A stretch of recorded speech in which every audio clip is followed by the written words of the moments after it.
O novo filme do Homem-Aranha pode finalmente consertar o personagem, mas ao mesmo tempo pode cometer um erro que já destruiu vários filmes antes.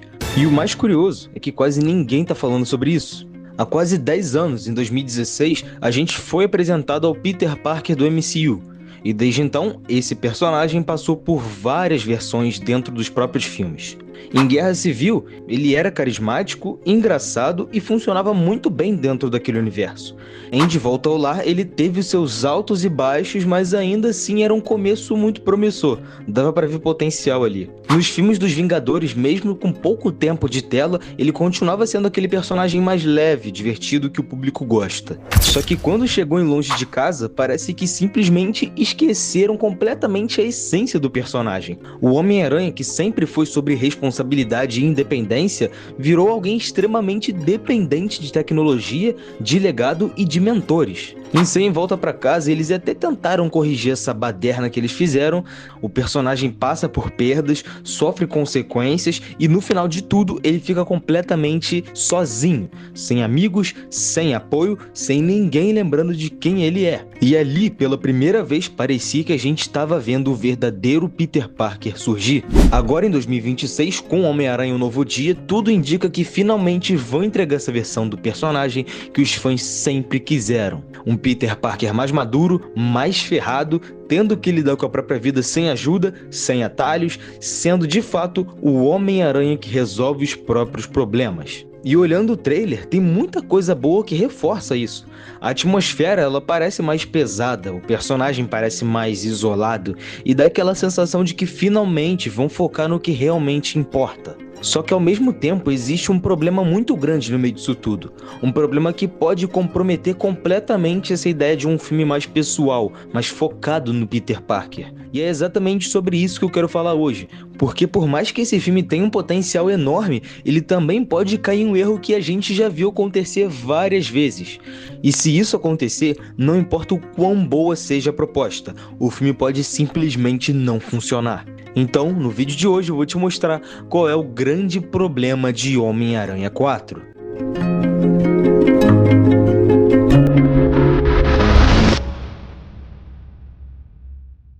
Bom, se a gente olha com atenção para o que foi mostrado até agora, dá para perceber que esse filme realmente está tentando fazer alguma coisa diferente. E talvez, pela primeira vez dentro do universo cinematográfico da Marvel, parece que eles estão entendendo de verdade o que o Homem-Aranha precisa ser. Porque o maior problema desse personagem nos últimos filmes nunca foi atuação, nunca foi carisma, nunca foi o Tom Holland em si. Sempre foi a forma como o personagem era tratado. Ele sempre teve alguém acima dele, sempre teve tecnologia demais, sempre teve uma solução muito fácil. E isso ia completamente contra a essência desse personagem tão querido pelos fãs. Agora, aqui parece que isso mudou muito. O Peter Parker tá sozinho, e não é sozinho de um jeito superficial, é sozinho de verdade. Sem apoio, sem mentor, sem ninguém para resolver os problemas dele. Dá pra ver que ele tá ferrado. Ferrado financeiramente, ferrado emocionalmente, ferrado fisicamente. E isso é exatamente o que sempre definiu esse personagem. Além disso, a própria direção já mostra uma evolução muito grande. Porque se você compara com os filmes anteriores dirigidos pelo Jon Watts, a diferença é gigante. O Jon Watts nunca foi um diretor ruim, isso a gente tem que deixar muito claro. Mas ele sempre foi extremamente genérico. Era aquele tipo de direção que funciona, mas não marca tanto. Tirando uma ou outra cena, como aquela do Abutre dentro do carro, que é uma cena realmente muito bem construída, com tensão, com jogo de luz, com atuação funcionando perfeitamente, fora isso, é tudo muito básico. Aqui nesse filme aparentemente não é. Dá pra perceber que existe uma preocupação muito maior com a linguagem visual do filme. Os movimentos de câmera estão muito mais interessantes e muito mais pensados.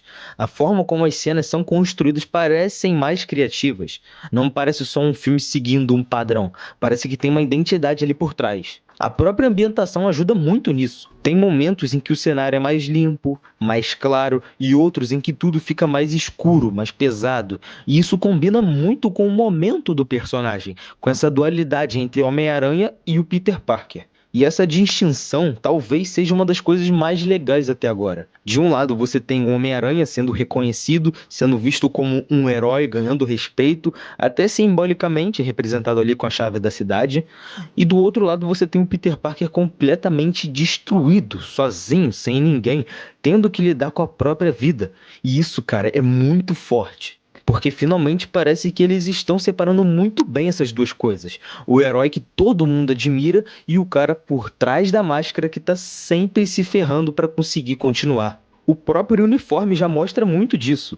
Sem nanotecnologia, sem aquele traje que se monta sozinho. É um uniforme simples, feito por ele, que se rasga, que suja, que precisa ser lavado. E aquela imagem dele limpando o uniforme, machucado, cansado, sozinho, diz muito mais sobre o personagem do que qualquer outra fala. E o próprio movimento do Homem-Aranha, o jeito que ele se balança pela cidade, parece muito mais físico, mais real, mais próximo do que a gente sempre quis ver. Até mesmo lembrando os web swings do Peter Parker e do Andrew Garfield no Espetacular Homem-Aranha 2, que, porra, aquilo lá é maravilhoso. E essas coisas, esses pequenos detalhes, eles mostram que o filme, pelo menos na proposta, tá acertando muito. Até a ideia da possível mutação genética pode ser interessante. Nos quadrinhos isso já foi explorado e funciona bem quando é feito direito. Dá pra fazer um elemento diferente, até um tom mais estranho, mais desconfortável pro personagem. Talvez o filme não vá tão longe nisso por causa da classificação indicativa, mas só de considerar essa possibilidade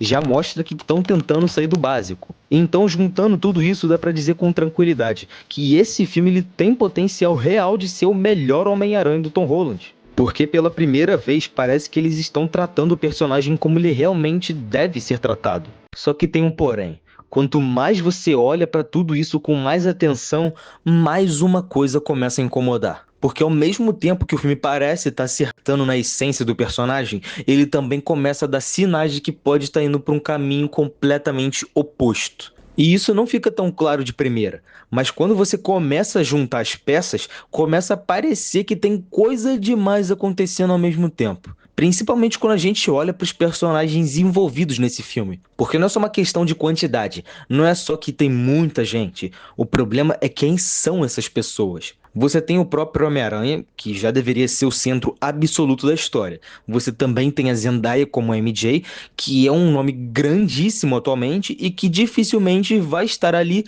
só para aparecer pouco. Mesmo que o papel seja menor, ainda assim precisa de desenvolvimento, precisa de fechamento. Tem o Ned, que também faz parte dessa história e que, gostando ou não do personagem, ainda precisa de algum tipo de conclusão. Aí você adiciona o Justiceiro, interpretado pelo Jon Bernthal. E aqui já não dá pra fingir que é um personagem qualquer. O Justiceiro ele carrega presença, ele carrega peso e não é o tipo de personagem que você coloca só pra fazer figuração. Você também tem o Bruce Banner com o Mark Ruffalo, que automaticamente significa que o Hulk pode aparecer. E isso por si só já muda completamente a escala do filme.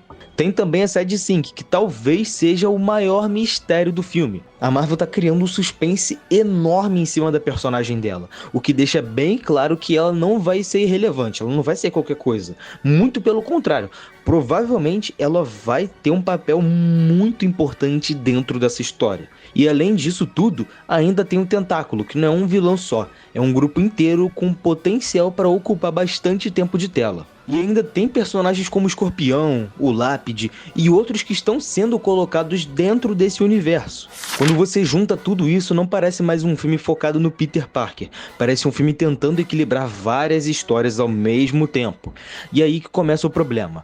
Porque não dá pra simplesmente colocar todos esses personagens e fingir que eles não precisam de espaço. Cada um desses nomes carrega peso. Cada um deles exige desenvolvimento, exige atenção, exige tempo de tela. E quanto mais personagens você coloca, mais você divide esse tempo. E quando você divide demais, alguém fica de lado. E geralmente quem paga o preço disso é o protagonista. E é aí que a situação começa a ficar mais complicada, porque ao mesmo tempo que eu olho pra isso tudo e vejo um risco muito grande, eu também vejo muito potencial por trás dessa parada. Porque nos quadrinhos, o Homem-Aranha é assim, ele não enfrenta só um vilão por história, muitas vezes ele cruza com vários ao mesmo tempo. Ele resolve uma situação aqui, ele resolve outra situação ali, ele lida com diferentes ameaças enquanto a vida pessoal dele vai desmoronando. Isso faz parte do personagem. Então, na teoria, faz sentido esse filme tentar trazer isso. Você ter o Escorpião, você ter o Lápide, ter outros vilões como o Tarântula, talvez até o Capitão Boomerang aparecendo de forma muito rápida. Isso pode funcionar muito bem se for usado como plano de fundo.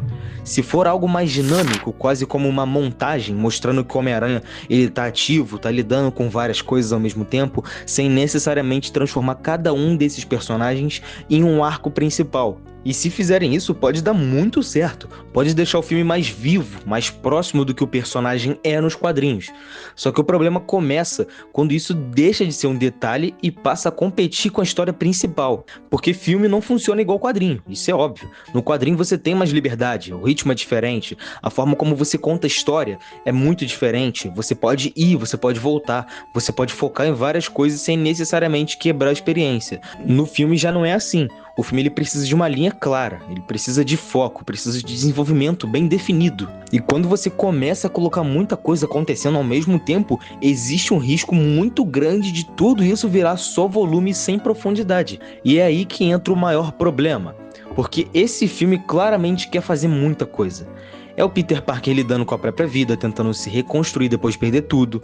É ele isolado, é ele na faculdade, é ele trabalhando, é a relação com a MJ, é o Ned ainda dentro desse universo, é o Justiceiro entrando na história, é o Tentáculo como grupo de vilão, são vários vilões menores aparecendo, é o Bruce Banner que pode virar o Hulk a qualquer momento, é a personagem da Sadie Sink que com certeza não vai ser relevante e ainda tem outras coisas sendo sugeridas, como a própria mutação do Homem-Aranha, que já é por si só um arco muito grande. Quando você junta tudo isso, começa a parecer que o filme não sabe exatamente onde ele quer focar. E aí surge o risco de tudo ficar raso. Porque ao invés de aprofundar o Peter Parker, que deveria ser o centro de tudo, o filme pode acabar dividindo a atenção entre vários elementos que não precisam estar ali com tanto destaque. E isso pode gerar aquela sensação de que o filme está se estendendo demais, que está colocando coisa demais, que está enchendo a história sem realmente desenvolver o que importa. E se isso acontecer, todo aquele potencial que a gente viu no começo pode simplesmente se perder no meio do caminho. Mas é importante deixar uma coisa clara. Existe sim a possibilidade desse filme dar certo mesmo com muitos personagens, porque a gente já viu isso acontecer antes. Só que existe uma diferença muito grande entre esses casos, e é exatamente aí que muita gente ignora o problema.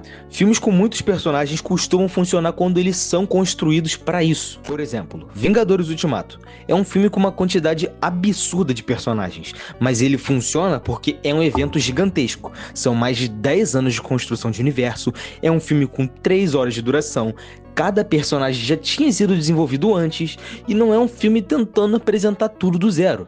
Outro exemplo também muito grande é O Senhor dos Anéis e o Retorno do Rei. Também tem vários núcleos, vários personagens, várias histórias acontecendo ao mesmo tempo, mas de novo, é um filme épico, tem mais de 3 horas, tem uma construção gigantesca por trás e mesmo assim ainda é um filme que divide bem o foco. Agora, quando você sai desse tipo de filme, a coisa muda completamente. Porque aí entra outro tipo de caso, como Pulp Fiction, que também trabalha com vários personagens, várias histórias, várias linhas narrativas. Só que aí você já está falando de outro nível de direção. Você está falando de um cara como o Quentin Tarantino. Um diretor que domina ritmo, montagem, narrativa fragmentada, que consegue equilibrar múltiplos personagens porque esse é literalmente o estilo dele. Não é qualquer filme que consegue fazer isso, e muito menos qualquer diretor. E é aí que entra a minha preocupação. Porque quando você olha para esse novo filme do Homem-Aranha, ele não parece ser nenhum filme de grupo, nenhum filme épico. Ele não tem 3 horas de duração, provavelmente, e ele não tem 10 anos de construção focada nesse momento. E o diretor, por mais competente que seja, ainda não se provou nesse nível de trabalhar com tantos personagens ao mesmo tempo. E quando você tenta fazer esse tipo de coisa sem ter essa base, o resultado costuma ser outro. E aí entra o melhor exemplo possível disso tudo: Homem-Aranha 3. Esse filme ele queria fazer tudo. Ele queria desenvolver o Peter Parker, ele queria aprofundar o relacionamento dele com a Mary Jane, ele queria trabalhar o Harry Osborn, queria introduzir o Venom, queria resolver a questão do tio Ben, queria apresentar o Homem-Aranha e queria desenvolver a relação do Homem-Aranha com a filha dele. E também queria mostrar o lado mais sombrio do personagem. Você tá vendo quantas coisas estão acontecendo em um filme só de 2 horas e meia? É por isso que fica tudo corrido, fica tudo raso, tudo parece mal desenvolvido. Personagens importantes ficam jogados, conflitos perdem impacto e o filme vira uma bagunça total. E esse é exatamente o medo. Não é o filme ter muitos personagens, é o filme tentar fazer coisas demais ao mesmo tempo sem conseguir dar espaço que cada uma dessas coisas precisa. Porque quando isso acontece, até uma boa ideia pode virar um problema gigante. E esse filme, se ele seguir por esse caminho, ele pode acabar repetindo exatamente o erro que já aconteceu antes. E se você parar para olhar tudo que a gente já falou até agora, fica muito claro que esse filme ele tá andando numa linha muito fina. De um lado, você tem a melhor versão possível do Peter Parker dentro do MCU, um personagem finalmente sozinho, sem apoio, sem tecnologia, sem alguém guiando cada passo dele, um cara que perdeu tudo e agora precisa se reconstruir do zero, uma direção que parece mais criativa, uma ambientação mais pesada, um uniforme mais simples, mais real, mais próximo do que o personagem sempre foi, um filme que pela primeira vez parece entender que o Homem-Aranha não é sobre grandiosidade, é sobre responsabilidade, só que do outro lado a gente tem um filme que pode estar tentando fazer coisas demais ao mesmo tempo, personagens demais, núcleos demais, ideias demais, e isso cria um conflito que não é pequeno, porque esse era para ser o filme mais pessoal do Homem-Aranha. Era para ser o filme onde a gente finalmente acompanha o Peter Parker de verdade, sem distrações, sem interferências, sem precisar dividir atenção com um monte de coisa acontecendo ao redor dele. Era para ser um filme sobre consequência, sobre solidão, sobre crescimento, mas quando você começa a colocar tanta coisa dentro dessa história, você começa a tirar exatamente isso dela. E é aí que entra o maior risco. Porque não é sobre ter muitos personagens, é sobre o que você sacrifica quando tenta equilibrar tudo isso. E geralmente o que é sacrificado é justamente o que mais importa, o desenvolvimento, o peso das decisões, a conexão com o personagem, porque quanto mais o filme tenta crescer, mais ele se afasta do que deveria ser o centro. E isso é quase um paradoxo. Quanto mais você tenta fazer o filme parecer grande, mais você corre o risco de perder o que torna ele especial. E esse personagem nunca precisou ser o maior, ele sempre funcionou melhor quando ele era o mais humano. Quando ele era só um cara tentando fazer a coisa certa mesmo quando tudo dava errado. E talvez esse seja o ponto principal. Esse filme tem tudo para ser o melhor do personagem, mas exatamente por isso ele também tem muito mais a perder. Porque se ele errar aqui, não vai ser só mais um erro qualquer, vai ser um erro justamente no momento em que tudo parecia finalmente estar no caminho certo. E lembra quando eu falei lá no começo que esse filme podia dar muito certo? Ele ainda pode, ele tem tudo para isso, mas também tem tudo para repetir exatamente o mesmo erro que já aconteceu antes. E no final das contas, é isso que vai definir esse filme.